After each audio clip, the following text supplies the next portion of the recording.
जय हिंद प्यारे साथियों। आज हम बात करेंगे एक नए टॉपिक के बारे में, क्योंकि इससे पहले हमने आपको बताया था क्वेश्चन टैग्स होता क्या है, कैसे बनाया जाता है, इसके बारे में हमने आपको बताया था।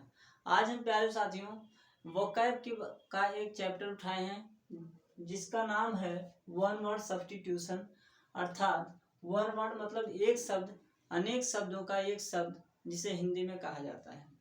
प्यारे साथियों, हमने इसको क्यों उठाया है, क्योंकि आपका जो एसएससी पैटर्न बना रहा है वो ग्रामर का इस समय उसका बोलबाला बहुत कम हो गया है, और सबसे ज़्यादा अगर कोई पूछा जा रहा है तो वोकैब से ही उठाकर पूछा जा रहा है। इसलिए हमें लगा कि सबसे ज़्यादा अगर आपको कोई चीज़ सीखना है तो वोकैब आप सीख लेंगे तो बहुत ही ज़्यादा बेनिफिट होगा। तो इसी के चलते हमने बनाया है, और आज हम कोशिश करेंगे कि आपको कम से कम वन वर्ड सब्स्टिट्यूशन का 10 क्वेश्चन आपके 10 सेंटेंस आपके दिमाग में चला जाए। इसलिए यही पर्पज से हमने इस टॉपिक को उठाया है। आइए हम देखते हैं सबसे पहला वाला जो टॉपिक है उसमें कह क्या रहा है, उसका मतलब क्या होगा और हमारे दिमाग में फीड कैसे होगा, इन सब के बारे में आज चर्चा करेंगे। हमने जैसे बात किया, पहला कहा है कि being unable to pay once डेब्ट। बीइंग मतलब होना, अनेबल मतलब अयोग्य होना, टू पे माने अदा करना, वंस डेब्ट माने किसी का कर्ज। Being unable to pay once डेब्ट मतलब किसी का कर्ज लेकर उसको देने में असमर्थ होना। उसको एक शब्द में क्या कहेंगे, इसके बारे में हमको समझना है। Being unable to pay one's date, किसी से कर्ज लेकर उसको नहीं दे पाना, अगर जो नहीं दे पा रहा है उसको क्या कहेंगे एक शब्द में, तो हमने कहा उसका नाम है इंसॉल्वेंट। उसको क्या कहेंगे, इंसॉल्वेंट। जैसे हमने एक छोटी सी कहानी के माध्यम से आपको बताते हैं कि आपने किसी को कर्ज दिया। अब जो कर्ज लिया है फिर आपको आवश्यकता पड़ी, जब आपको आवश्यकता पड़ी तो उससे आपने कहा कि भैया हमें इस तारीख को पैसे चाहिए, आप लौटा देना। अगर वह व्यक्ति दे देता है आपकी समस्या पर, तो समझिए आपकी समस्या सॉल्व हो जाएगी, तो वो व्यक्ति सॉल्वेंट कहलाएगा, क्योंकि आपकी समस्या जब थी तो सॉल्व कर दिया, इसलिए वह सॉल्वेंट हो गया। लेकिन अगर जिस व्यक्ति को आपने दिया है वह टाइम से आपके पैसे नहीं वापस करता है, तो आपकी समस्या ही रह जाएगी, अर्थात सॉल्व नहीं हो पाएगी। इसलिए उस व्यक्ति को इनसॉल्वेंट कहेंगे। क्या कहेंगे, इनसॉल्वेंट। जो आपकी समस्या को सॉल्व कर दिया वो तो हो गया सॉल्वेंट, जो आपकी समस्या को सॉल्व नहीं कर पाया वो हो गया इनसॉल्वेंट। तो यही कहा गया है, बीइंग अनेबल मतलब अयोग्य होना, टू पे माने अदा करने में, वंस डेट मतलब किसी का कर्ज लेकर उसको अदा करने में अर्थात चुकाने में अयोग्य हो जाना या नहीं असमर्थ हो पाना, उसको एक शब्द में क्या कहेंगे, तो इनसॉल्वेंट कहेंगे। सॉल्व मतलब समाधान होता है, सॉल्वेंट मतलब समाधान करने वाला, इनसॉल्व मतलब जो समाधान नहीं कर पाता है। सॉल्वेंट के आगे इन लगा देंगे तो आपका हो जाएगा इनसॉल्वेंट। ये तो रही आपकी पहले वाला वन वर्ड सब्स्टिट्यूशन। इसी तरह अगर दूसरे की बात करें, दूसरा कह रहा है the study of the functions of the body. शरीर के अंगों का अध्ययन करना, एक शब्द में उसको क्या कहा जाएगा, इसके बारे में यहाँ पे बताया गया है। जैसे इसमें कह रहा है द स्टडी मतलब अध्ययन करना, ऑफ द फंक्शंस मतलब अंगों का, ऑफ द बॉडी माने शरीर के अंगों का अध्ययन करना, एक शब्द में क्या कहलाएगा उसके बारे में जानना है। तो ये कह रहा है कि फिजियोलॉजी कहलाएगा। क्या कहलाएगा, फिजियोलॉजी कहलाएगा। एक शब्द में इसको फिजियोलॉजी कहा जाएगा। The study of functions of the body, physiology मतलब शरीर के अंगों का अध्ययन करना आपका फिजियोलॉजी कहलाता है। अब हम बात करते हैं फिजियोलॉजी बना कैसे है। तो प्यारे साथी, जो फिजियो होता है, फिजियो का अर्थ होता है शरीर और लॉजी का अर्थ होता है अध्ययन करना। इस तरह से फिजियोलॉजी इसका अर्थ ही है कि फिजियोलॉजी अर्थात शरीर का अध्ययन करना है। लेकिन यहाँ पे एक्सप्लेन करके आपको बताया गया है the study of functions of the body, शरीर के अंगों का अध्ययन करना आपका फिजियोलॉजी कहलाता है एक शब्द में। ठीक है, इसी तरह आपको समझना है तीसरा वाला सेंटेंस। आपको पहला समझ में आ गया कि being unable to pay one's debt is called insolvent, जो आपकी समस्या को सॉल्व नहीं कर पाया, इंसॉल्वेंट। फिर इसके बाद the study of functions of the body, शरीर के अंगों का अध्ययन करना आपका कहलाएगा फिजियोलॉजी। इसी तरह आगे की बात किया तो उसने तीसरा वाला कहा है कि the science of for the telling of the events of the stars, अर्थात वह विज्ञान जो बताता है, जो तारों का स्टार्स ऑफ द स्टार्स मतलब तारों का, the events of telling the for the telling of the events, अर्थात ऐसा विज्ञान जो तारों की घटनाओं के बारे में बताता है, उसे एक शब्द में क्या कहा जाएगा? The science of for the telling of the events of the stars is called astrology. इसको एक शब्द में एस्ट्रोलॉजी कहते हैं। अब एस्ट्रोलॉजी मतलब होता क्या है? सबसे पहले इसका बेस कहाँ से ये बना है इसके बारे में अध्ययन करें। एस्ट्रो मतलब होता है अंतरिक्ष, एस्ट्रो मतलब अंतरिक्ष होता है, अर्थात अंतरिक्ष में हो रही घटनाओं को एस्ट्रो आप बोल सकते हैं। जैसे अगर अंतरिक्ष विज्ञान के बारे में बात करें तो एस्ट्रो मतलब होता है अंतरिक्ष, नॉमी माने वही, अंतरिक्ष विज्ञान मतलब एस्ट्रोनॉमी हो गया। लेकिन एस्ट्रोलॉजी यहाँ पे है, यहाँ पे एस्ट्रोलॉजी का अर्थ लोग लेते हैं ज्योतिष विज्ञान से, लेकिन आपको समझना है जो ज्योतिष विज्ञान बना है वो बना कहाँ से है कि आपके जो अंतरिक्ष में उपस्थित ग्रह उपग्रह तारे हैं, इन सभी का अध्ययन करके आपका एस्ट्रोलॉजी बना है। तो एस्ट्रो का अर्थ होता है अंतरिक्ष, लॉजी का मतलब होता है अध्ययन करना। इसमें कहा the science of for the telling of the star of the events of stars, तारों की घटनाओं के बारे में जो बताता है वह विज्ञान क्या कहलाता है? तो एस्ट्रोनॉमी आपका, एस्ट्रोलॉजी आपका कहलाता है। ठीक है, इसी तरह प्यारे साथियों आगे बढ़े तो हमने कहा कि इसमें कहा गया है कि government by officials in A state, किसी राज्य में अगर नौकरों द्वारा शासन किया जा रहा है तो उसे एक शब्द में क्या कहेंगे? गवर्नमेंट मतलब शासन, बाय द ऑफिशियल्स मतलब वहाँ के नौकरों द्वारा अगर किसी राज्य में शासन हो रहा है तो उसको एक शब्द में क्या कहा जाएगा? इसके बारे में बताइए। तो government by officials in a state, इसे कहेंगे ब्यूरोक्रेसी। क्या कहेंगे? ब्यूरोक्रेसी। देखिए यहाँ पे जो ब्यूरोक्रेसी है ना, क्रेसी का मतलब होता है शासन करना, ब्यूरो मतलब नौकरों के द्वारा, ब्यूरोक्रेसी मतलब नौकर का शासन, ब्यूरोक्रेसी आपका कहलाएगा। गवर्नमेंट बाय ऑफिशियल्स माने जो ऑफिशियल्स हैं, जो नौकर हैं, उनके द्वारा शासन, इन स्टेट मतलब किसी राज्य में क्या कहलाएगा? तो आपका ब्यूरोक्रेसी कहलाएगा। क्या कहलाएगा? ब्यूरोक्रेसी कहलाएगा। आपको क्या पता हुआ?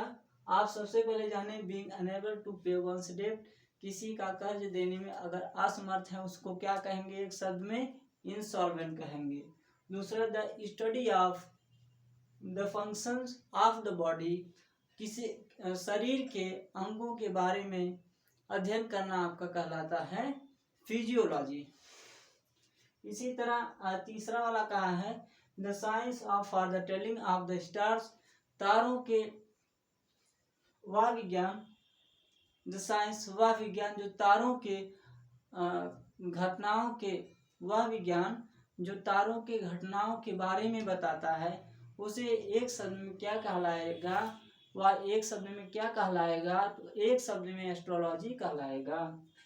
जब फोर्स वाला कहा है कि government by the officials in a state, by government by the officials in a state is called bureaucracy, cracy का मतलब शासन होता है, ब्यूरो का मतलब नौकर, नौकरों के द्वारा, नौकरों के द्वारा शासन ब्यूरोक्रेसी आपका कहलाएगा। ठीक है। इसी तरह भैया हमने बात की जो पांचवें के, पांचवें वाला एग्जांपल दिया है an admirer of art, an admirer of art मतलब कला की प्रशंसा करने वाला। वह व्यक्ति जो कला की प्रशंसा करता है उसको एक शब्द में क्या कहेंगे, तो उसे एक शब्द में कहेंगे डिलेटेंट। क्या कहेंगे? डिलेटेंट।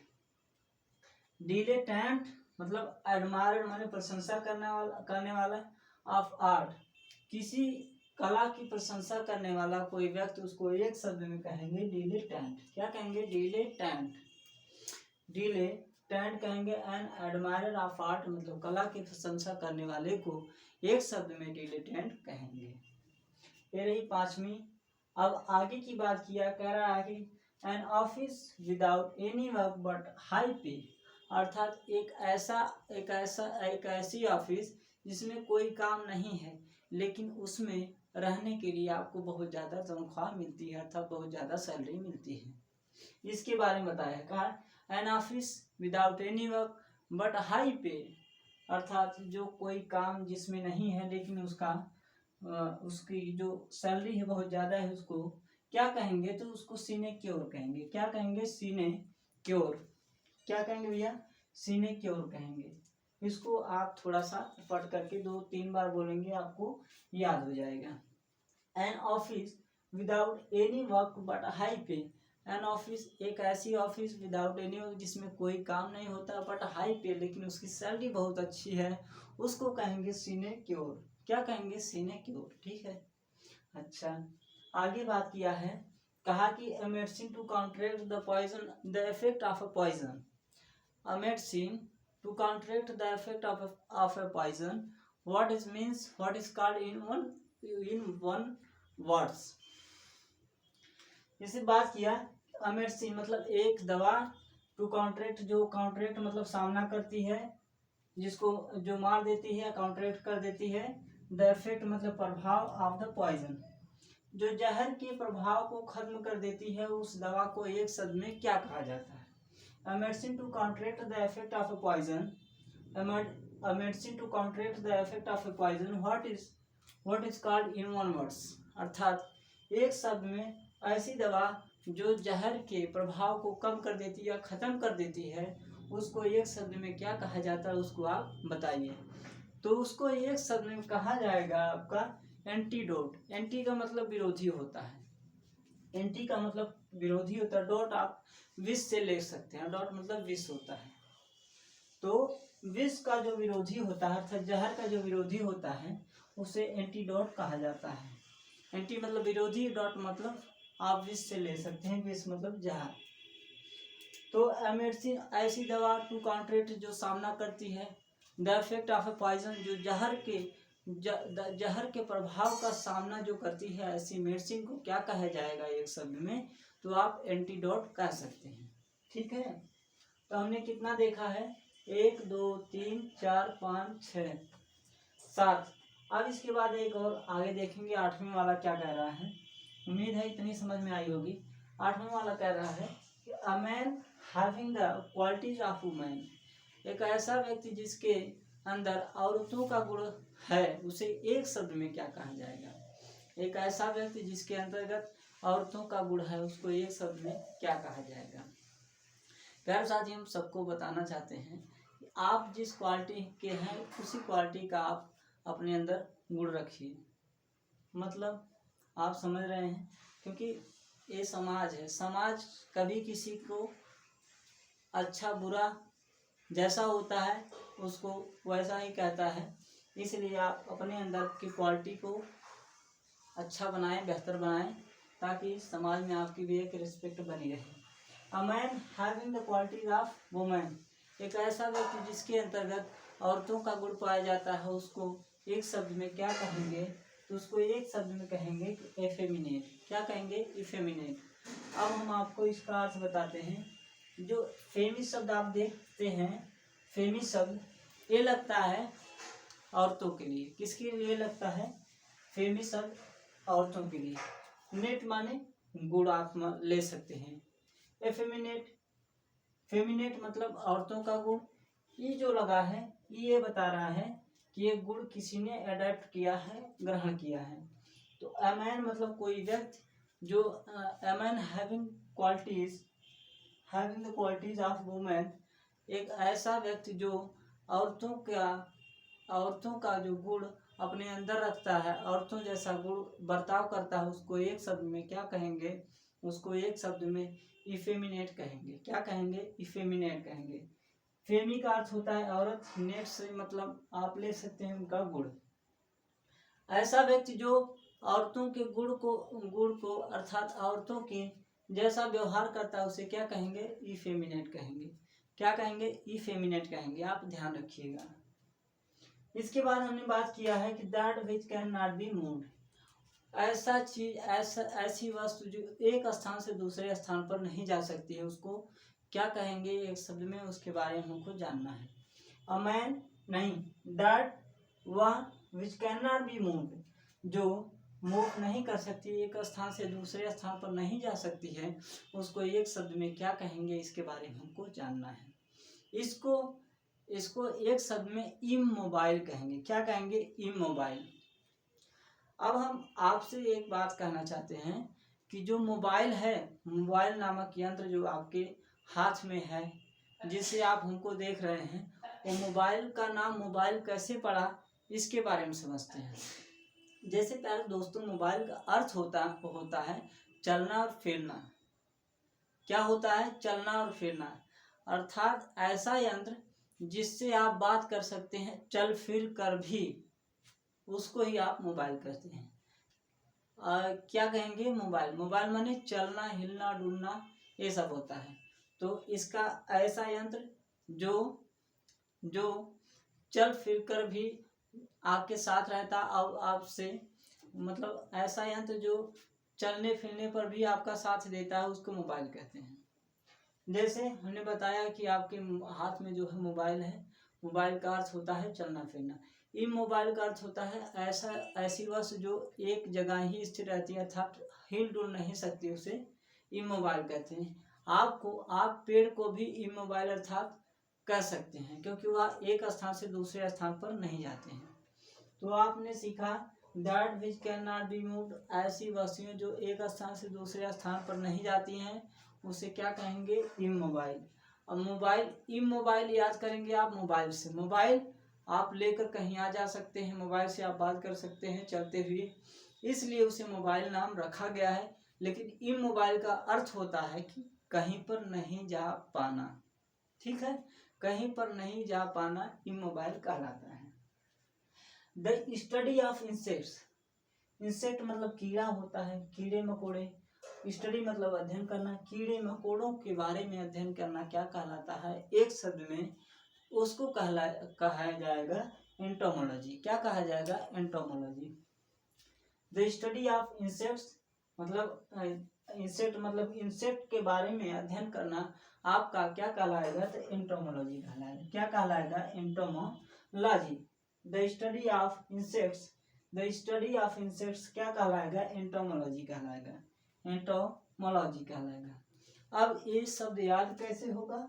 एंटोमोलॉजी। तो आपको हमने बताया ऊपर कि जो लॉजी का शब्द होता है, लॉजी का अर्थ यही होता है कि अध्ययन करना।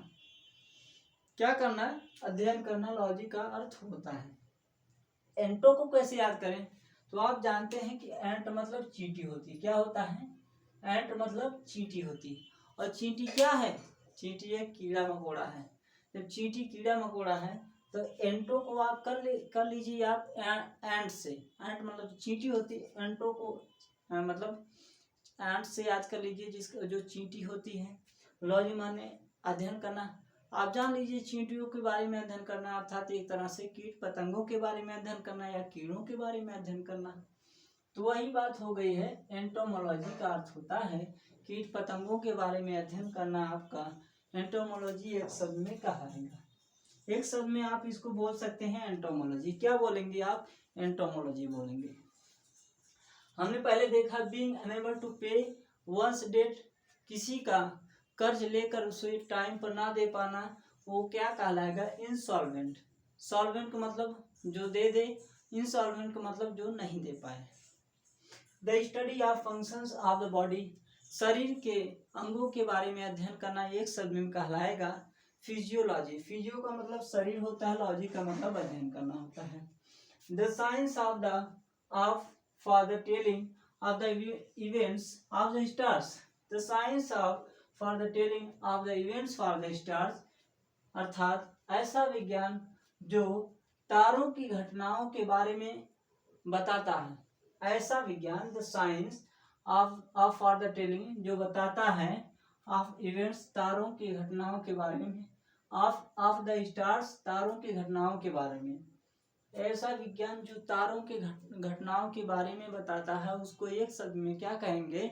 तो एस्ट्रोलॉजी कहेंगे। एस्ट्रोलॉजी, लॉजी का मतलब आप अध्ययन करना, एस्ट्रो का अर्थ आप अंतरिक्ष से ले सकते हैं, क्योंकि ये जब तारे होते हैं वो अंतरिक्ष में ही रहते हैं, जमीन पे नहीं रहते हैं, ठीक है। तो आप इससे ले सकते हैं कि the science of for the telling of the events of the stars, तारों के बारे में ऐसा विज्ञान जो तारों के बारे में बताता है, उसे कहेंगे एस्ट्रोलॉजी, एक शब्द में, वन वर्ड्स में। इसके बाद बात किया कि government by officials in a state, अर्थात किसी राज्य में वहाँ के नौकर द्वारा शासन करना एक शब्द में कहलाता है ब्यूरोक्रेसी। क्रेसी का अर्थ होता है क्रेसी का अर्थ होता है शासन करना, ब्यूरो का अर्थ होता है नौकर द्वारा, ठीक है। तो government by the officials in a state, किसी राज्य में वहाँ के नौकरों द्वारा शासन करना क्या कहलाता है एक शब्द में? Bureaucracy. An admirer of art, अर्थात कला की प्रशंसा करने वाले को एक शब्द में क्या कहेंगे? तो डिलेटेंट कहेंगे। क्या कहेंगे? डिलेटेंट कहेंगे। डिलेटेंट कहते हैं, क्या कहते हैं? डिलेटेंट कहते हैं। एन एडमायरर ऑफ आर्ट डिलेटेंट कहलाता है। इसको आप थोड़ा सा 2-3 बार बोलेंगे, याद हो जाएगा। इसी तरह एक an office without any work but high पे, एक ऐसी ऑफिस जिसमें कोई काम नहीं है लेकिन उसमें बहुत अच्छी सैलरी है, उसको एक शब्द में कहेंगे सिनेक्योर कहेंगे। क्या कहेंगे भैया? सिनेक्योर कहेंगे। इसको भी आप ध्यान रखिए। इसके बाद medicine to counteract the effect of poison, एक ऐसी दवा जो सामना करती है या जो मार देती है, और जहर के प्रभाव को जो मार देती है, उसको एक शब्द में क्या कहेंगे? Medicine to counteract the effect of poison is called, one word, is called, क्या कहते हैं उसको? जो जहर की दवा को एंटीडोट कहते हैं। क्या कहते हैं? एंटीडोट। यहाँ पे लिखा है, देख सकते हैं आप, antidote. Medicine to counteract the effect of poison antidote कहलाता है। इसके बाद a man having the qualities of women, एक ऐसा व्यक्ति जिसके अंदर औरतों का गुण होता है, उसको एक शब्द में क्या कहेंगे? इफेमिनेट कहेंगे। क्या कहेंगे? इफेमिनेट कहेंगे। इसको भी आप ध्यान रखिए, क्योंकि फेमी का अर्थ होता है महिला। इससे आप ध्यान रखिएगा कि इसका मतलब होता है इफेमिनेट, मतलब ऐसा व्यक्ति जो औरतों के गुण जैसा बर्ताव करता है, उसे इफेमिनेट कहेंगे एक शब्द में। इसके बाद that which can not be, ऐसी वस्तुएं जो एक स्थान से दूसरे स्थान पर नहीं जा सकती हैं, ऐसे तत्व जो एक स्थान से दूसरे स्थान पर नहीं जा सकते हैं, उसे क्या कहते हैं? उसे एक शब्द में कहेंगे इमोबाइल। मोबाइल का अर्थ हमने बताया है कि चलना फिरना। इमोबाइल जो चल फिर नहीं सकता, अर्थात अचल है, या उसे निश्चल भी आप कह सकते हैं, ठीक है। इसके बाद हमने बात किया द स्टडी ऑफ इंसेक्ट्स, कीट पतंगों के बारे में अध्ययन करना, एक शब्द में उसको क्या कहा जाएगा? तो उसको एक शब्द में एंटोमोलॉजी कहा जाएगा। लॉजी का अर्थ होता है अध्ययन करना, एंटो का अर्थ होता है, एंट से आप याद कर सकते हैं, एंट मतलब चींटी होती है, एंटोमोलॉजी इस तरह से याद कर सकते हैं। तो एंटोमोलॉजी का मतलब होता है द स्टडी ऑफ इंसेक्ट, मतलब कीट पतंगों का अध्ययन करना आपका एंटोमोलॉजी कहलाता है, वन वर्ड्स में, ठीक है। तो उम्मीद है प्यारे साथियों, हमने आपको 10 सेंटेंस आपको बताए हैं। ये वन वर्ड सब्स्टिट्यूशन इसलिए हमने शुरू किया है क्योंकि इसका बहुत ही महत्वपूर्ण आपके एसएससी पैटर्न पे आ गया है और इसको आप जितनी बार देखेंगे उतना ही क्लियर होता रहेगा। तो इस तरह से आप इसको ध्यान में रखिएगा। अच्छा, एक बार में नहीं याद होता है तो आप इसको 2-3 बार आप देख करके याद कर सकते हैं और उसमें करना कुछ नहीं, बस आप देखते रहिए, आपको याद हो जाएगा, देखते रहिए, याद हो जाएगा। ये बस देखने वाली चीज़ है। जैसे आप दवा लेते हैं, दवा डॉक्टर बताते हैं 1 दिन में 2 बार खाना या सुबह में शाम में, उसी तरह इसको भी दवा ही मानिए, क्योंकि इसका बहुत महत्व हो गया है एसएससी पैटर्न पर। ठीक है, तो प्यारे साथियों, इसके बाद हम मिलते हैं आपसे कल इसी कंटेंट के साथ। 1 वर्ड सब्स्टिट्यूशन का चैप्टर थोड़ा सा बड़ा है, लेकिन आप पेशेंस रखिए और सिखाने की जिम्मेदारी हमारी है। और इसके बाद आपसे मिलते हैं नेक्स्ट सेशन में। तब तक के लिए जय हिंद।